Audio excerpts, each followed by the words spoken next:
परमाणु बम का बाप है हाइड्रोजन बम। चंद मिनट में धरती को बना सकता है शमशान।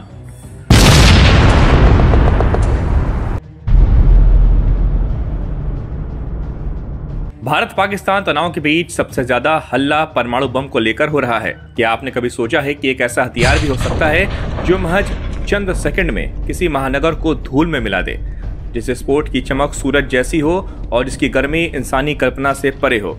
जी हां, हम बात कर रहे हैं हाइड्रोजन बम यानी थर्मोन्यूक्लियर बम की, जिसे मानवता ने अब तक का सबसे घातक हथियार बनाया है। ये साधारण परमाणु बम से कहीं अधिक ताकतवर होता है। जितना नुकसान परमाणु बम एक शहर में करता है, उतना हाइड्रोजन बम कई शहरों और आसपास के इलाकों में कर सकता है। इस स्फोट की ताकत इतनी होती है कि ये पर्यावरण, इंसानी जीवन और आने वाली पीढ़ियों तक असर छोड़ जाती है। परमाणु बम की नींव न्यूक्लियर फिशन पर टिकी होती है, जिससे भारी तत्व जैसे यूरेनियम 235 या प्लूटोनियम 239 टूटते हैं।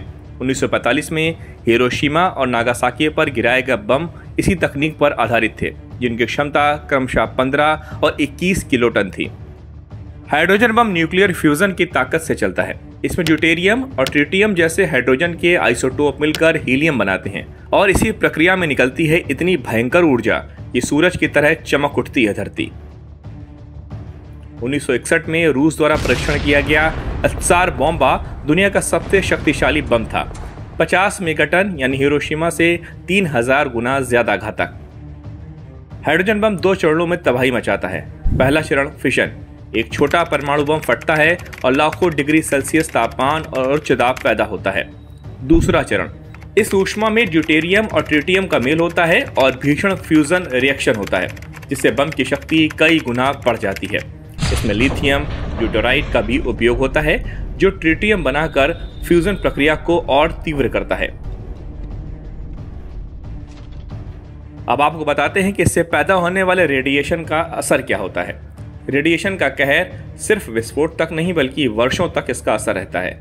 विस्फोट के तुरंत बाद गामा किरणें और न्यूट्रॉन पूरे क्षेत्र को जला सकते हैं, जिसके बाद रेडियोधर्मी फॉलआउट होता है। हवा और बारिश के जरिए सैकड़ों किलोमीटर तक ये जहरीले कण फैलते हैं।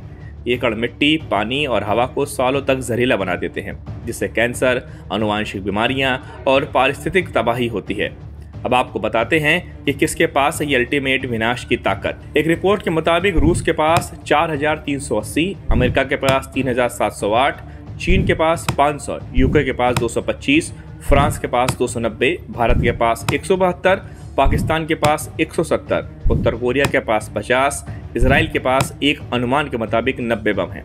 आपको बताते हैं कि केवल 50 मेगाटन का बम ही 25 से 30 किलोमीटर तक हर चीज को मिटा सकता है। इस बम के फटने से जो हीट वेव पैदा होती है, उससे 100 किलोमीटर तक जलन और आग फैला सकती है। खाद्य, जल स्रोत और स्वास्थ्य सब प्रभावित होते हैं। ओजोन परत को नुकसान, जलवायु परिवर्तन को बढ़ावा, एक ही विस्फोट लाखों लोगों की जान ले सकता है और कई पीढ़ियों को प्रभावित कर सकता है।